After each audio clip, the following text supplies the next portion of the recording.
to take you on a ride to the future. Let's set the scene for where we're at now in 2015. I'd like to start with our favorite gadget, which is the mobile phone. We love our gadgets. We download all kinds of applications onto them. But what you may not be aware of is that applications are not always what they seem to be. Another big trend that we're only starting to see right now are robo-advisors. And unlike the picture I've put up here, they really don't look like robots. They're softbots, software robots that basically cut out the middleman, the financial advisor, and help you automatically adjust your investment portfolio. Cryptocurrency is causing a lot of consternation for governments. How do you track where money is? How do you tax it? Some big issues to be thought about.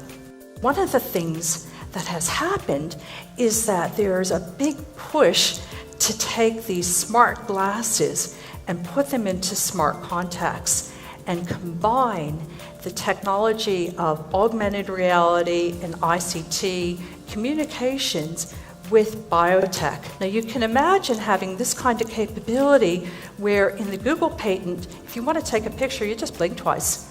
How would you know if someone's wearing these and they're starting to take pictures of you or film you? We're getting into a bit of a brave new world here, and with all of this external information that you can pull together, identity fraud through social engineering is going to become much, much easier. And what happens if your home catches a virus? What would you do if you came home, wave your phone at your smart lock and it doesn't open? Okay, you use your key to get in and suddenly you find you can't turn on any appliance and everything in your house doesn't work. And you get ransomware on your phone telling you to pay $100 or $1,000 or some other amount to get in your house. Who are you going to call? You might call the police, but are they going to fix your house for you? Who's going to do that? Already in Australia, there's a test happening with Volvo in South Australia in November where they're going to shut down a major highway for a certain period and allow a driverless car to navigate on that highway under Australian conditions. It's not going to be an all-at-once type of thing. What you're going to see is the gradual implementation of what I would call autopilot mode. Already we have cars that are able to do self-parking. This is the next stage, but really what we're talking about are robot-driven cars that are interconnected. They're talking to each other, they're talking to sensors on the road, and they're talking to cloud-based navigation services. There have been hacks of robots that are being used for telesurgery. You may not be aware that robotic telesurgery has been happening since 2001, and there are protocols that are used to control the robot and the haptics, the touch and feel that the remote surgeon used.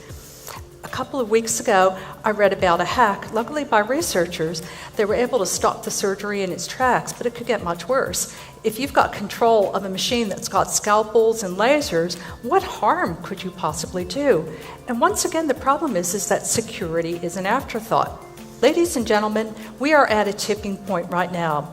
The technologies that we are deploying have the ability to greatly benefit so many people and so many businesses in so many walks of life. But equally so, they can be abused by cyber criminals. And the biggest threat that I see is that security is an afterthought. Privacy is an afterthought. Ethics are an afterthought. The future that we live in is up to each one of us. Will we allow technology to enrich our lives or enslave us? The choice is ours. Thank you.